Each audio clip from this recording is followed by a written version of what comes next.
Hello दोस्तों, मैं नीतू आपका स्वागत हूँ आपके अपने channel UGC net self study में।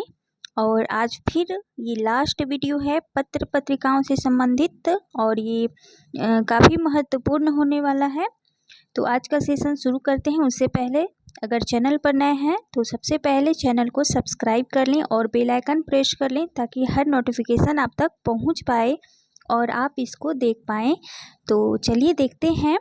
उससे पहले मैंने कई टॉपिक पर अभी तक जो है PYQ सीरीज करा रखा है, नहीं देखे हैं तो ज़रूर से देख लें उस वीडियो को। तो चलिए देख लेते हैं आज का पहला प्रश्न क्या है। आज का पहला प्रश्न है कि बालकृष्ण भट्ट द्वारा संपादित पत्रिका का नाम था। तो ये हिंदी प्रदीप था, ठीक है। और ये काफ़ी महत्वपूर्ण पत्रिका है क्योंकि ये भारतेंदु काल की है। तो भारतेंदु काल की, जैसा कि मैंने कल भी इस पर चर्चा किया था, तो ये काफ़ी महत्वपूर्ण है। तो ये जितनी भी पत्रिकाएं हैं आपको ध्यान में रखना है और ये PGT परीक्षा 9 में पूछे गए प्रश्न हैं।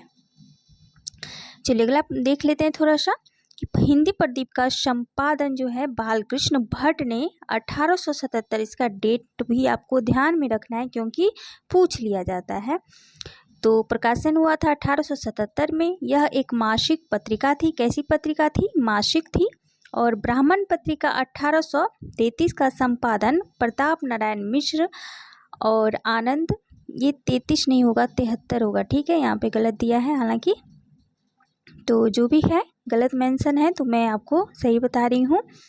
तो इसका जो संपादन है 1873 में ब्राह्मण पत्रिका का जो है प्रताप नारायण मिश्र जी ने किया था और आनंद कादम्बनी का संपादन बद्री नारायण चौधरी प्रेमघन ने किया था। तो ये तीनों पत्रिका बहुत ही महत्वपूर्ण है, आपको ध्यान रखना है। और थोड़ा सा देख लेते हैं कि हिंदी प्रदीप के मुख्य पृष्ठ पर छपा रहता था, शुभ सरस देश स्नेह पूरित प्रगट हवे आनंद भरे। तो यह जो कोटेशन है, लाइन है, आपको ध्यान में रखना है। कहाँ पे छपा रहता था? तो हिंदी प्रदीप के मुख्य पृष्ठ पर ये छपा रहता था, अंकित था। तो ये आपको ध्यान रखना है, ठीक है, क्योंकि ये बहुत ही मोस्ट इम्पोर्टेंट है, पूछे जाते हैं प्रश्न। भट्ट जी का पहला निबंध है कलि राज की सभा, 1872 ईस्वी में कवि वचन सुधा में ये छपा था, ठीक है। चलिए अगला देख लेते हैं। और कवि वचन किसकी थी? तो भारतेंदु जी का था पत्रिका। अगला है कि हिंदी प्रदीप के संपादक कौन थे? तो ये बालकृष्ण भट्ट थे और GIC प्रवक्ता परीक्षा 12 में पूछे गए प्रश्न। यही प्रश्न है कि हिंदी प्रदीप के यशस्वी संपादक का नाम है। तो ये बालकृष्ण भट्ट है। देखिए पूछने का जो तरीका है वो बदला गया है लेकिन प्रश्न वही है। और अगर यही पर आपको नहीं पता होगा तो आप ज़्यादा दिमाग वहाँ पर दौड़ाने लगेंगे कि हिंदी प्रदीप के संपादक तो बालकृष्ण भट्ट हैं, लेकिन यहाँ एक शब्द लगा हुआ है यशस्वी। तो यशस्वी संपादक कौन है? तो ये भी बालकृष्ण भट्ट ही थे। ये भी आपको ध्यान रखना और PGT परीक्षा 5 में पूछे गए प्रश्न है। चलिए अगला देख लेते हैं कि हिंदी प्रदीप नामक पत्र निम्न में से किसके द्वारा निकाला गया था? तो बालकृष्ण भट्ट। देख सकते हैं कि कितनी बार रिपीटेड एकदम से पूछे गए प्रश्न है। ये PGT परीक्षा 2000 में पूछे गए हैं। अब देखिए सरस्वती, अब तो द्विवेदी काल यहाँ पर दिखाई दे रहा है क्योंकि सरस्वती जो है द्विवेदी काल में ये प्रकाशित हुई थी। तो पत्रिका का प्रकाशन पूछा जा रहा है तो ये 1900 में, ठीक है। लेकिन अगर महावीर प्रसाद द्विवेदी के लिए पूछा जाए कि महावीर प्रसाद द्विवेदी के द्वारा कब ये प्रकाशन हुआ था, तो ये 1903 से 1920 तक, ठीक है। 1903 से 1920 तक ये प्रकाशन महावीर प्रसाद द्विवेदी के द्वारा किया गया था, आपको ध्यान रखना है। और PGT परीक्षा 9 में प्रश्न पूछे गए हैं, देख लेते हैं। यहाँ पर इम्पोर्टेंट है क्योंकि तो 1884 ईस्वी में इंडियन प्रेस की स्थापना कहाँ? इलाहाबाद में चिंतामणि घोष द्वारा की गई थी। उन्होंने 1899 में हिंदी में एक मासिक पत्रिका निकालने का निश्चय किया और अनुरोध किया सभा से कि उसका संपादन भार वह स्वयं ग्रहण करें। सभा ने इसके लिए एक संपादक मंडल गठित किया। इस मंडल के सदस्य कौन थे? तो श्याम सुंदर दास थे, राधा कृष्ण दास थे, जगन्नाथ दास, कार्तिक प्रसाद और किशोरीलाल गोस्वामी जी थे। और वर्ष 1900 में प्रयाग में, पहले कहाँ से, प्रयाग से 1900 में सरस्वती का प्रकाशन हुआ। 1 वर्ष तक यह संपादक मंडल ने कार्य किया। तत्पश्चात जो है 1901 में इस कार्य का दायित्व कौन उठाया, तो श्याम सुंदर दास जी ने उठाया। और 1903 में महावीर प्रसाद द्विवेदी इसके संपादक बने। तो ये मोस्ट इम्पॉर्टेंट है, आपको ध्यान रखना है। अपनी अवस्थता के कारण उन्होंने अपने पद से त्यागपत्र दे दिया। इसके बाद इस पत्रिका का कार्यभार जो है देवीदत्त शुक्ल ने संभाला। प्रश्न ये भी पूछा जा सकता है कि सरस्वती का संपादन महावीर प्रसाद द्विवेदी के बाद किसने संभाला था, तो देवीदत्त शुक्ल ने, आपको ध्यान रखना है। सरस्वती पत्रिका में जिन साहित्यकारों ने संपादन कार्य किया उनमें प्रमुख थे जगन्नाथ दास रत्नाकर, श्याम सुंदर दास, राधा कृष्ण दास, कार्तिक प्रसाद, किशोरीलाल, महावीर प्रसाद द्विवेदी, पदुमलाल, पुन्नालाल बख्शी, देवीदत्त शुक्ल, श्रीनाथ सिंह, देवीलाल चतुर्वेदी एवं श्री नारायण चतुर्वेदी। तो ये कुछ खास नाम हैं जो कि सरस्वती पत्रिका से जुड़े हुए हैं। तो इनको भी आपको ध्यान में रखना चाहिए, क्योंकि बदलते हुए पैटर्न के साथ प्रश्न कहीं से भी कुछ भी पूछे जा सकते हैं। तो आपको डीपली नॉलेज होनी चाहिए। चलिए अगला देख लेते हैं। यहाँ पर इंडियन प्रेस की स्थापना कब हुई थी, तो ये 1884 में हुई थी और पीजीटी 13 में पूछे गए प्रश्न है। अगला है कि सरस्वती पत्रिका का प्रकाशन वर्ष है, तो प्रकाशन वर्ष क्या था, तो 1900 था। और जीआईसी प्रवक्ता परीक्षा 12 में पूछे गए प्रश्न है। अगला प्रश्न है कि सरस्वती पत्रिका का प्रकाशन वर्ष क्या था, तो सेम प्रश्न होगा, बी ऑप्शन 1900, टीजीटी 9 में पूछे गए प्रश्न है। निम्नलिखित में से सरस्वती पत्रिका के संपादक नहीं रहे हैं, तो देख सकते हैं कि किस तरह के प्रश्न पूछे गए हैं। तो ये पूछा गया है 2005 में, लेकिन अभी भी पूछा जा सकता है इस तरह के प्रश्न। तो दीप्त पढ़ना चाहिए। कोई भी स्टूडेंट हैं, किसी की भी तैयारी कर रहे हैं किसी एग्जाम का, तो आपको दीप्त नॉलेज होना चाहिए किसी भी सब्जेक्ट का।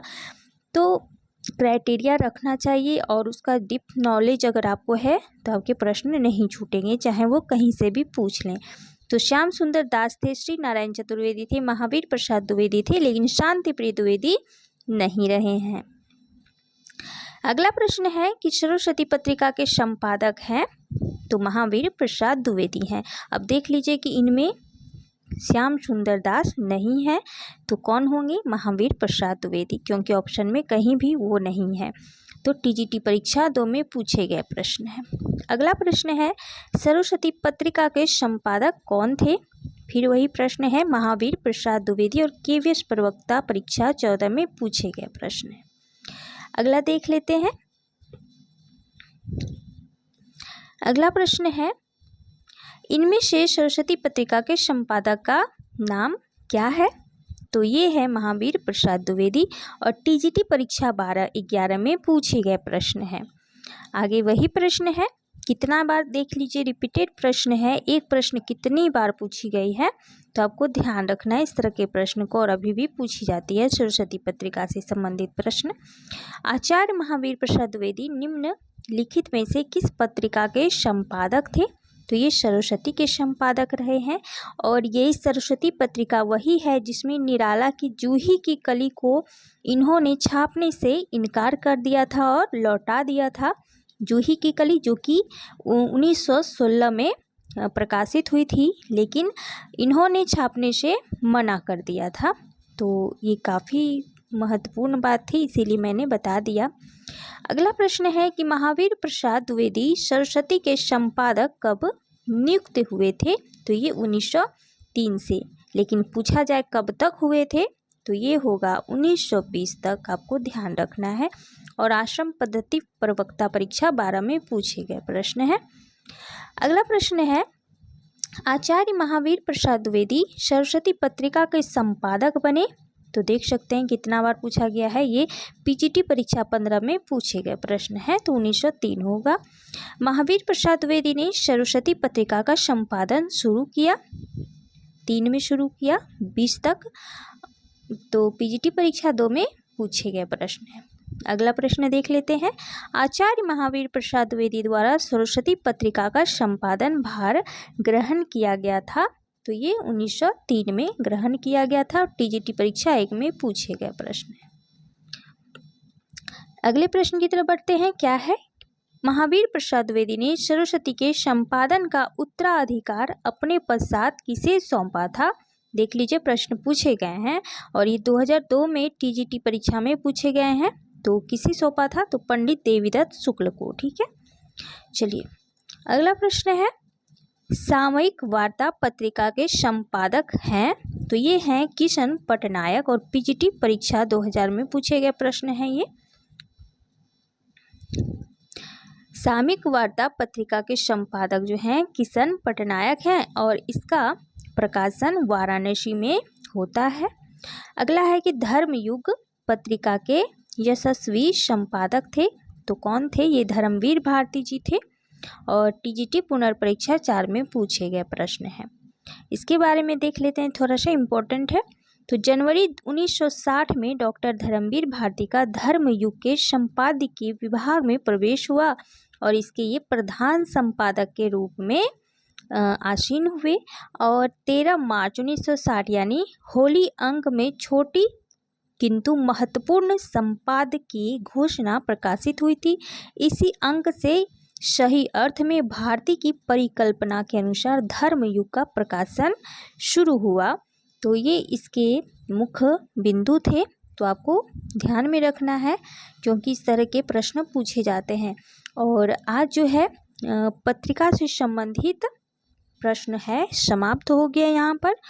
तो चलिए एक फिर नए टॉपिक की शुरुआत करेंगे और नए टॉपिक से देखेंगे कि किस तरह के प्रश्न पूछे गए हैं अभी तक।